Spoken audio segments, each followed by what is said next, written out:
तो बूचा में अब तक 400 से ज्यादा लोगों के शव मिल चुके हैं। शवों के मिलने का सिलसिला बढ़ता जा रहा है और इन लाश को दफन करने के लिए 45 फुट में फैली एक कब्र खोदी गई है। बूचा में हुआ नरसंहार इंटरनेशनल हेडलाइन बनी हुई। दुनिया के तमाम देशों के मुखिया इसे युद्ध अपराध बताकर रूस को जिम्मेदार ठहरा रहे हैं। Wir sehen Dutzende erschossene Zivilisten in Buchta, ein Gebiet nördlich von Kiew, das bis vor wenigen Tagen vom russischen Militär kontrolliert worden ist. Straßen übersät mit Leichen, notdürftig verscharrte Körper. Es ist von Frauen, Kindern und Alten die Rede, die unter den Opfern sind. Die Ermordung von Zivilisten ist ein Kriegsverbrechen. Remember, I got criticized for calling Putin a war criminal. Well, the truth of the matter, you saw what happened in Bucha. This warrants him. He is a war criminal. But we have to gather the information. We have to continue to provide Ukraine with the weapons they need to continue the fight, and we have to gather all the detail so this can be have a war crime trial. Begin with a comment on the reports of war crimes and crimes against humanity committed by Russia. The reports of Ukrainian civilians who had been killed, raped and severely wounded by Russian troops is beyond reprehensible. Russia must answer to the world for what they've done. It goes without saying that these atrocities are against international law. New Zealand, alongside other Rome Statute states parties, has already referred the situation to the International Criminal Court, and we continue to support prosecutors in their investigations into all international crimes committed in Ukraine. अब सवाल यह है कि Bucha में हुए बर्बर नरसंहार के पीछे कौन है? यूक्रेन की सेना ने तो सीधे सीधे रूस पर इस नरसंहार को अंजाम देने का आरोप लगा दिया, जबकि रूस इस आरोप को सिरे से खारिज कर रहा है। दुनिया भर की खुफिया एजेंसियां इस नरसंहार को लेकर अलग अलग थ्योरी पेश कर रही हैं। एक थ्योरी ये भी है कि बूचा में रूस की सेना को कड़ी टक्कर मिली, उसे बड़ा प्रतिरोध झेलना पड़ा, जिसकी वजह से इस नरसंहार को उसने अंजाम दिया। आज भी बूचा में रूस के बड़े बड़े टैंक तबाह हुए साफ देखे जा सकते हैं।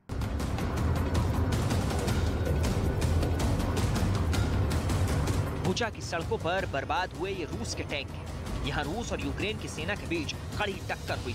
जंग के शुरुआती दिनों में यहाँ रूस का कीव पर कब्जे का इरादा कुछ इस तरह जमींदोज हो गया था। कीव की तरफ बढ़ रही रूस की सेना के काफिले को यहाँ बर्बाद कर दिया गया था। बूचा कीव से करीब 60 किलोमीटर की दूरी पर है। 24 फरवरी को जब रूस की सेना बेलारूस से कीव की तरफ बढ़ी तो कीव से पहले उसका काफिला बूचा पहुंचा था। कीव की ओर बढ़ने के लिए बूचा पहुंची रूस की सेना को यूक्रेनी सेना ने नाकों चने चबवा दिए। उनके टैंक और बख्तरबंद गाड़ियों को बर्बाद कर दिया था। बूचा की सड़कों पर अभी भी 30 मिलीमीटर तोप के गोले घास पर पड़े हुए हैं। कई और भी गोलों के खतरनाक टुकड़े सड़कों पर पड़े हैं। यहाँ तक कि बूचा के लोगों ने भी रूसी सैनिकों के काफिले को अपना निशाना बनाया था। आगे चलकर यहाँ रूस की सेना का कब्जा हो गया। यूक्रेन का दावा है कि तभी रूस की सेना ने जंग में मिली मात का गुस्सा नरसंहार करके उतारा। और अब जब रेड आर्मी बूचा से पीछे हटी तो उसकी काली करतूत दुनिया के सामने आ रही है।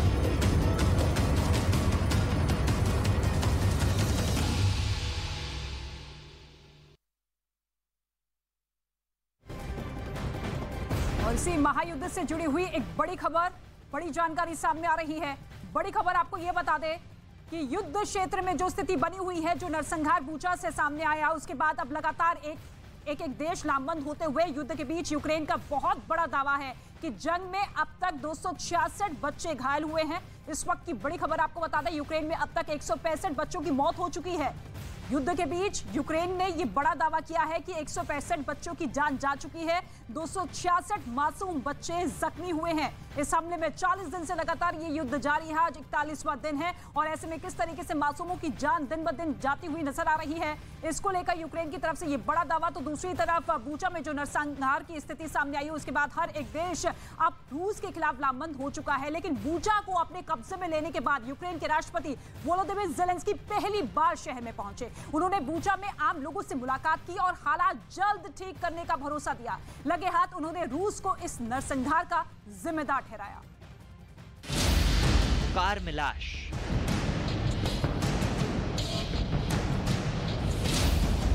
सड़क पर शव,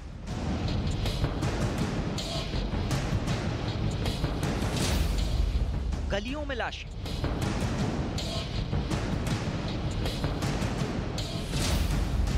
घरों में लाश,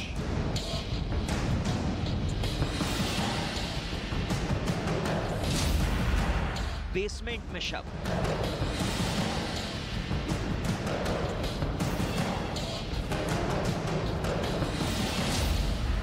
बाजार में कत्ल,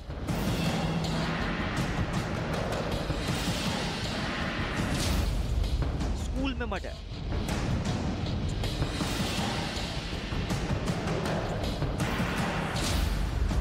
सैटेलाइट तस्वीरों से मिली सामूहिक कब्रें,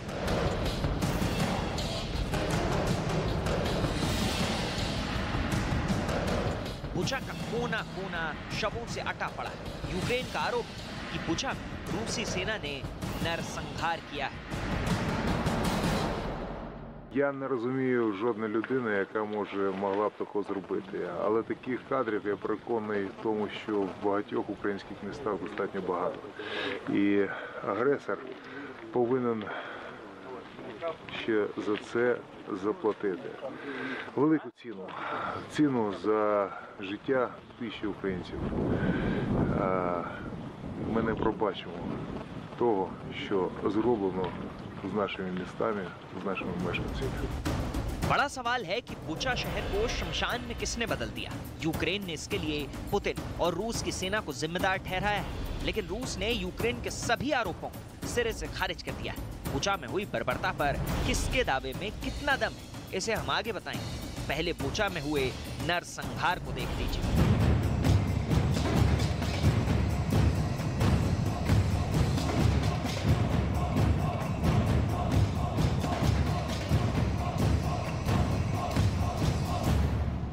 यूक्रेन का कहना है कि रूस की सेना के पीछे हटने के बाद जब इस इलाके में यूक्रेन की सेना दोबारा घुसी तो उसे सड़कों पर हर तरफ लाशें ही लाशें दिखाई। Президенти зазвичай не записують таких звернень, як це. Але сьогодні я повинен сказати саме так.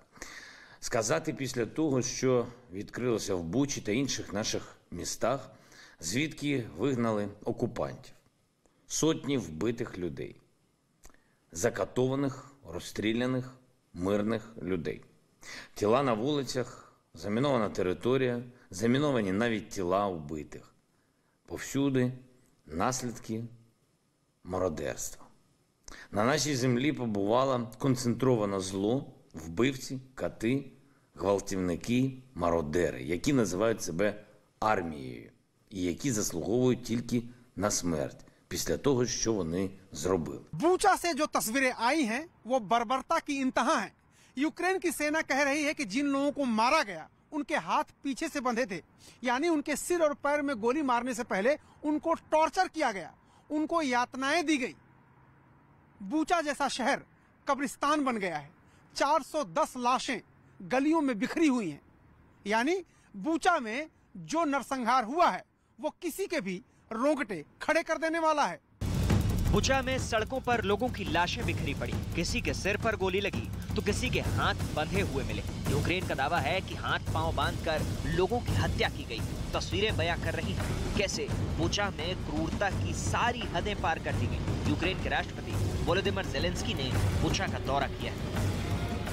И ежедневно, понимаете, там находятся люди в бочках, в погребах и так далее, задушенные и просто замученные. Поэтому считаю, что им нужно, если есть чем думать, то думать быстро.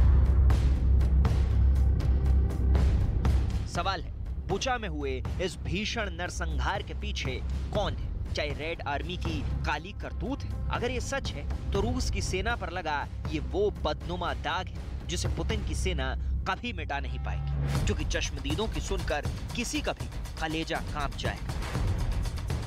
चश्मदीदों का कहना है कि रूस की सेना ने बुचा में बेकसूर लोगों की कनपट्टी पर बंदूक सटाकर ट्रिगर दबा दिया। क्रूरता की कहानी यहीं खत्म नहीं होती। बुचा के रहने वालों का कहना है कि रूस की सेना ने यहाँ लोगों को लाइन में खड़ा कर सबको गोली मार दी। रूसी सैनिकों ने चुन चुन कर बुचा में लोगों को मारा है।